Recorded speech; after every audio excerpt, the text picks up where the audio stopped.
Most writers think they're stuck because something's wrong with their story, but what I've found for myself and with the writers I work with is that it's almost always a visibility problem.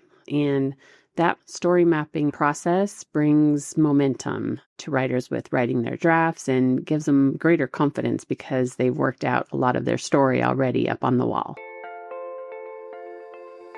Welcome to the Fiction Writing Made Easy podcast. My name is Savannah Gilbo, and I'm here to help you write a story that works.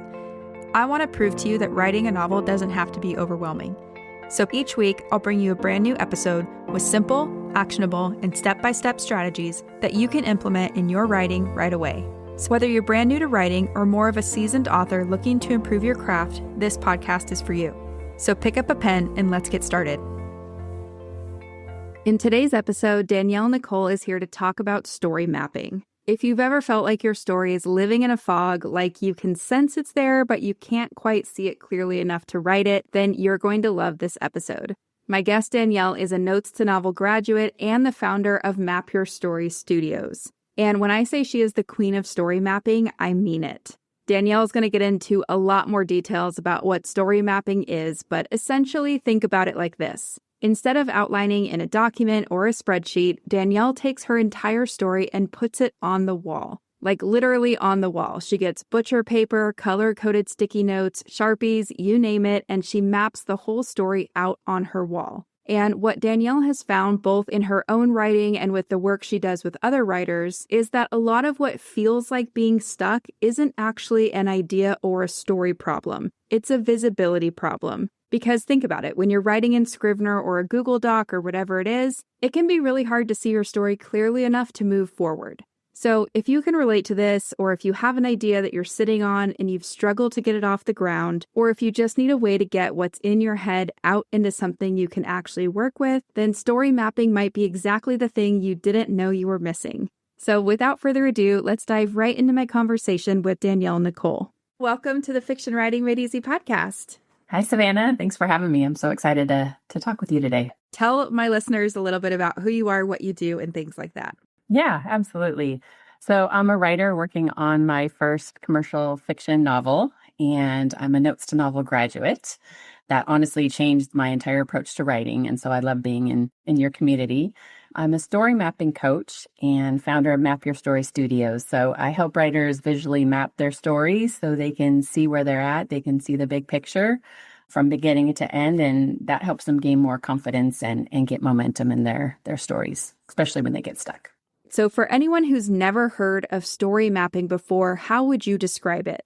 Story mapping is how you get your story off the page and literally onto the wall so you can finally see it from the beginning to the end. Most writers think they're stuck because something's wrong with their story, but what I've found for myself and with the writers I work with is that it's almost always a visibility problem. And that story mapping process brings momentum to writers with writing their drafts and gives them greater confidence because they've worked out a lot of their story already up on the wall.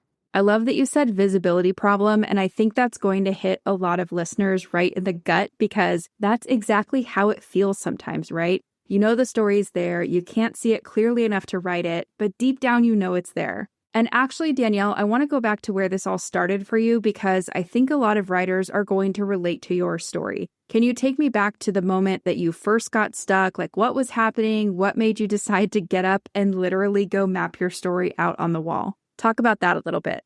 Okay, so I have to paint the picture for you. I had been working on my novel for a while at this point. I had taken your Notes to Novel course and fully immersed myself in it. I had my outline mostly done for Act 1, and I had been reading all the craft books, especially Save the Cat and Story Genius. So I felt prepared. I sat down to start writing my first draft, and I was so excited, like, this is happening, I'm writing my book. But then I got deep into it, and something started to feel off. I kept going back to reread pages I'd already written just to remember where I was. I'd open my outline document and feel this wave of frustration almost, like I was trying to see the whole room through a keyhole. I could see a little piece, but I couldn't see the whole picture. and my story takes place over just 5 days. You'd think that would be simple, but I had characters moving through overlapping scenes, moments happening within minutes of each other, and I kept losing track of who was where and when.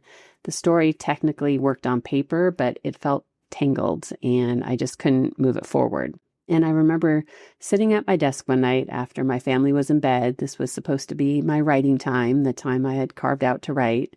And I just felt completely stuck, frustrated, like I was going in circles. And I started wondering, is this something wrong with my story? Am I missing something? Why can't I push through this? So I did what felt natural to me. And from my years working in experience design, I got up from my desk, went to the wall with butcher paper and sticky notes and Sharpies, and I started mapping. And within an hour, I could start to see my story. I knew where some of the gaps were in my first draft. I knew where the timeline was getting muddy. And I realized that for me as a visual learner and thinker, I just couldn't fully see my story when it was on the page. So I realized I had a visibility problem and found that story mapping helped me push through it and gave me more confidence writing my draft.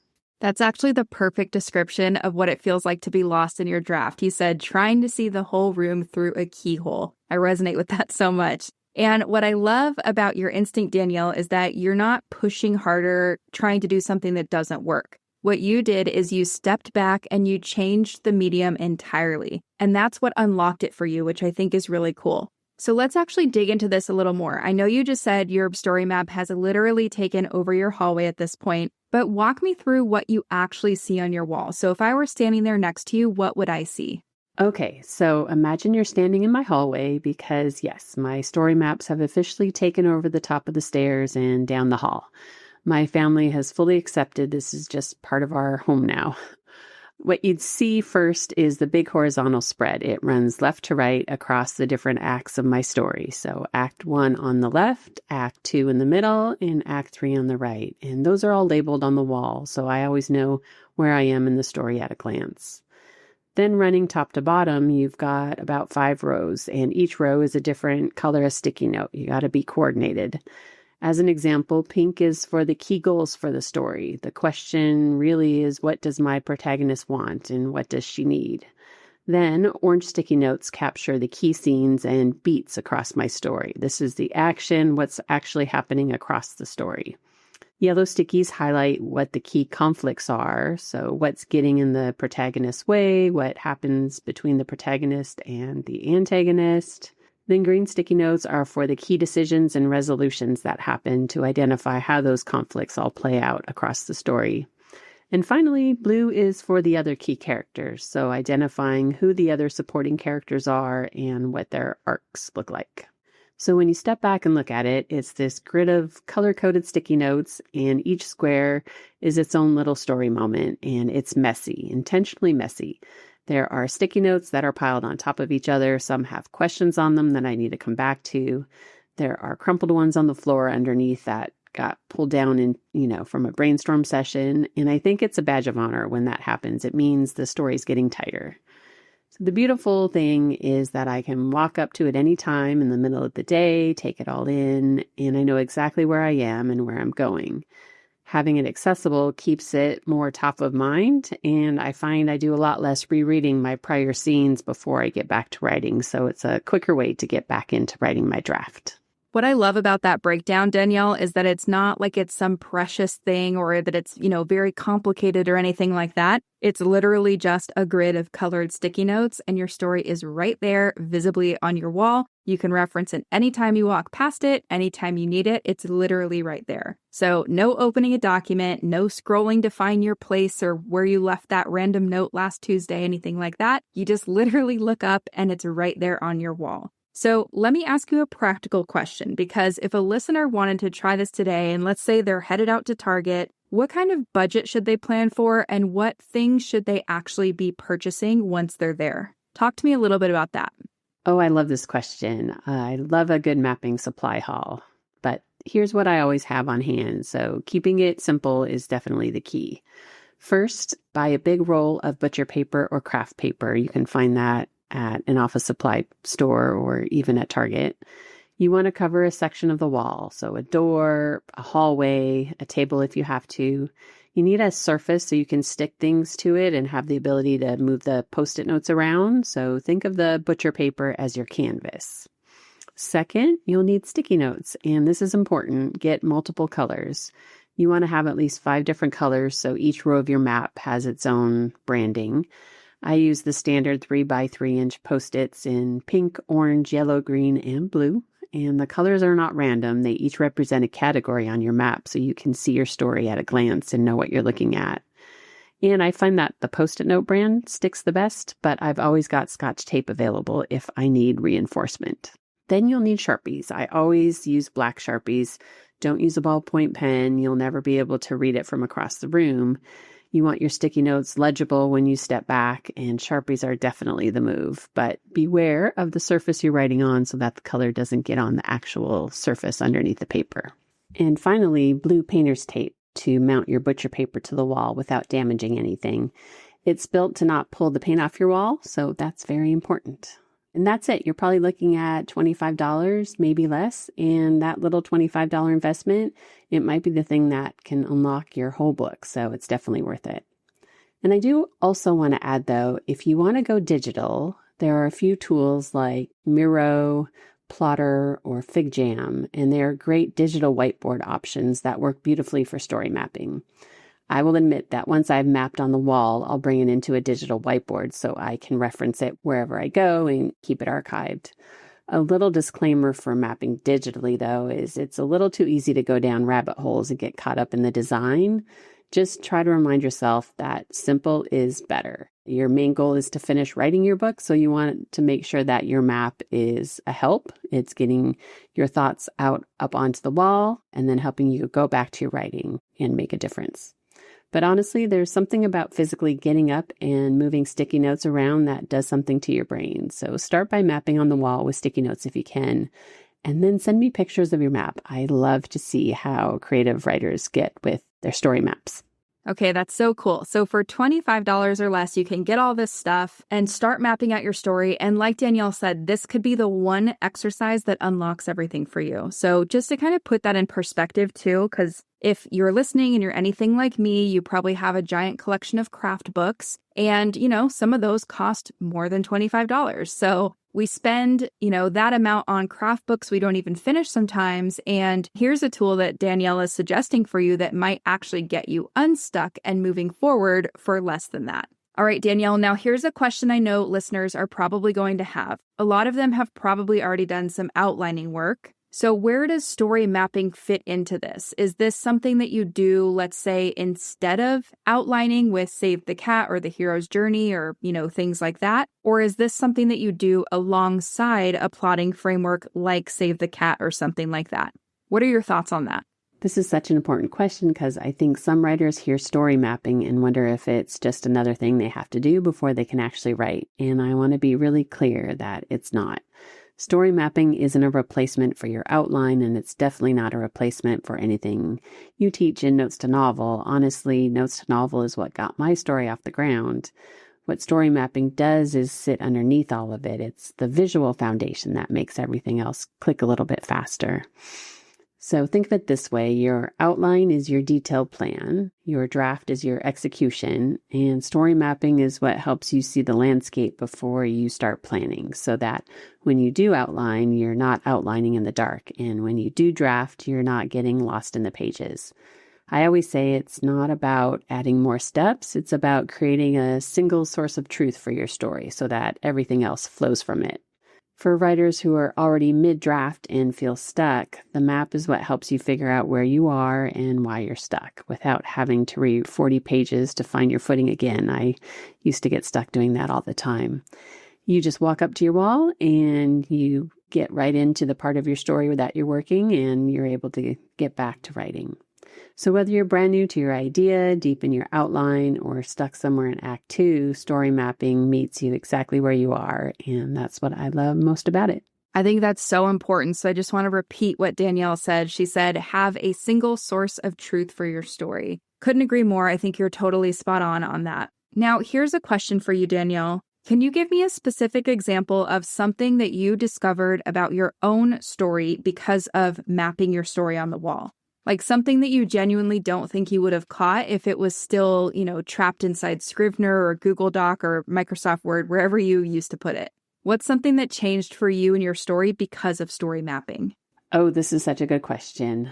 Let me see. So when I mapped out my timeline, remember my story takes place over 5 days, I could actually see the pacing of my scenes in a way that a document just can't show you. I had a few scenes in the middle of the book that were sitting right next to each other on my map. And when I stepped back and looked at it visually, I realized that my protagonist was making basically the same decision twice in a row. Like she was responding to conflict the same way with the same instinct, and there was no growth between those two moments. On the page in a document, that's really hard to catch because you're reading linearly and you kind of get swept up in your writing. But on the wall, I could literally see it. 2 sticky notes, same color, same kind of language sitting side by side. And I thought, okay, she's not changing here. She's just repeating herself. That one discovery probably saved me from writing an entire section of Act 2 that would have fallen flat. I pulled those notes off the wall, crumpled them up, dropped them on the floor, and started asking myself better questions. What if she made the wrong choice this time? What if this conflict pushed her backward before she could go forward? And that's when Act 2 really came alive for me at that point in the story. So you can actually see if your conflict escalates or if it flatlines, and that you can't always feel that when you're inside the document. So the map gives you a bird's eye view of seeing where the gaps are and where patterns are starting to emerge.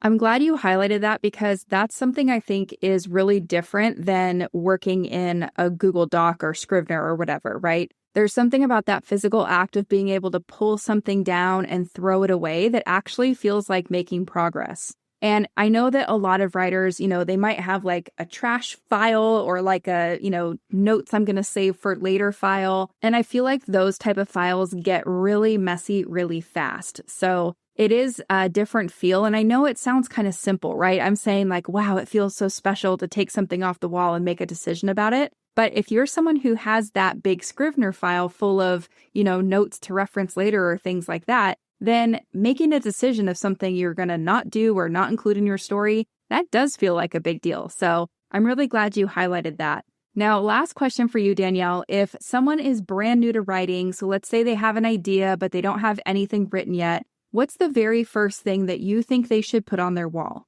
I love this question because I think a lot of writers feel like they can't start mapping until they know more, and I want to flip that completely. So if you have a story idea and even nothing else, the very first sticky note I want you to put on the wall is the answer to this question.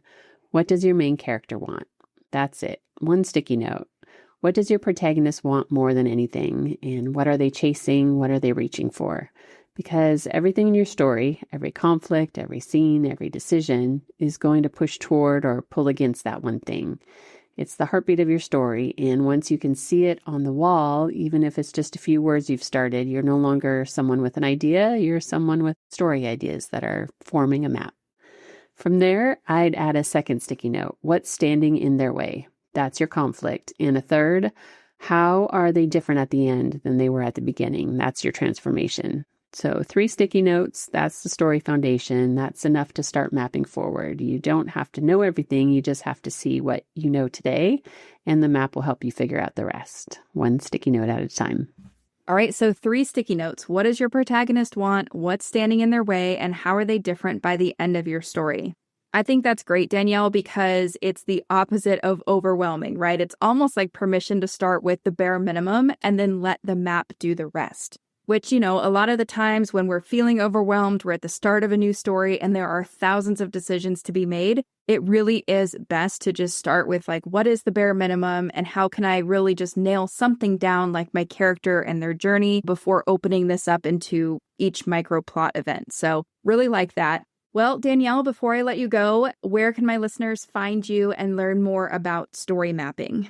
Oh, thank you. Yes, the best place to find me is on Instagram. I'm Danyel Nicole, and my website is mapyourstorystudios.com. Everything lives there. I do have a free Map Your Story guide that I'd love for your listeners to grab. It's a great starting point to try some of what we talked about today with story mapping. And if they want to go deeper, I have a 3-day Map Your Story challenge, which is a self-guided experience that's available as soon as they download it, where they can see a few short instructional videos and a handbook, and where they can map out the core foundation of their story. I'll make sure you have the link for your show notes.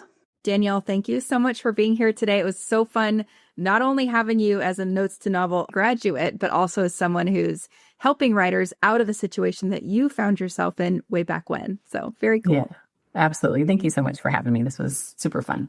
All right, so that's a wrap for today's episode, and I hope you are already adding butcher paper and sticky notes to your list for your next target run. And if you want to try story mapping, go grab Danielle's free guide. I will link to it in the show notes. I'm also going to link to my free quiz, so if this episode got you really excited about taking the next steps on your writing journey, then go take my free quiz that will give you a personalized playlist of podcast episodes based on where you're at in your own writing, editing, and publishing journey. So instead of digging through 200 plus episodes wondering where to start, this quiz will do the work for you and send you a list of 10 episodes that'll meet you right where you're at and help you get to where you want to go next. Go to savannahgilbo.com/quiz to take the free quiz and get your personalized podcast playlist. One more time, that's savannahgilbo.com/quiz, and we will have that link for you in the show notes as well. As always, thank you for tuning in. I hope your writing is going well, and I will see you next week.